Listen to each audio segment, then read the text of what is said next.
ইউনিভার্সিটিতে আসার পরে আমার সংগঠনে যুক্ত হওয়া, এখানে এসে আমার কর্মী সাথী পরবর্তীতে সদস্য হওয়া। আসলে এখানে আসলে আমার ভাইদের অ্যাপ্রোচ, তাদের সঙ্গে মিশে থাকা, একেবারেই নিজের ভাইয়ের মতো করে যেভাবে ট্রিট করা দরকার ছিল, ভাইরা দেখেছি যে ভাইদের, বিশেষ করে আরাফাত ভাই যারা আমার রুমমেট ছিল, সিনিয়র রুমমেট, মানে তাদের নিজের ল্যাপটপ, নিজের বিছানা, টেবিল সব হচ্ছে মানে দিয়ে দিয়েছে একেবারে নিঃস্বার্থ ভাবে, কোনোদিন বিনিময় চায়নি, কখনো রাগ হয়নি। তো এই ব্যবহারগুলো আসলে সবসময় আকৃষ্ট করেছে আমাকে।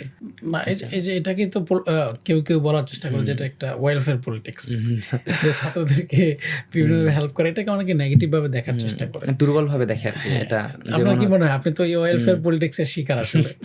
শিকার না, আমি ওয়েলফেয়ার পলিটিক্স করি আর কি, এটা বলে।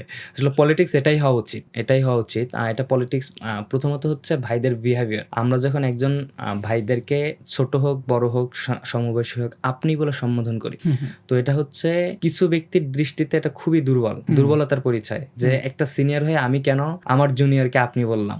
এটা হচ্ছে যে পরবর্তীতে আমাদের সামনেই এটা অ্যাপ্রোচ করতে না পারলে বিভিন্ন ফেসবুক স্ট্যাটাসের মাধ্যমে দেখতে পারি, আসলে তারা অনেক কষ্ট পায় বলতে হচ্ছে খুব ক্ষোভ ঝাড়ে, যে যেখানে আমি তুই করি সেখানে চেয়ে আবার হচ্ছে খুব সাধু সাজতে আসে, যে আপনি বলে সম্বোধন করে। তো এটা আসলে বিহেভিয়ারের জায়গাটা, অ্যাকসেপ্টেন্সের জায়গাটা আসলে জুনিয়ররা বুঝে যে কে কার কাছে নিরাপদ, কার কাছে খুব কমফোর্ট ফিল করে। তো আমরা আসলে এই কমফোর্ট জোন থেকেই আমার এই শিবিরে আসা, এবং আমিও চেষ্টা করি জুনিয়ররা যাতে কখনো আমাকে খুব মানে রুট না ভাবে।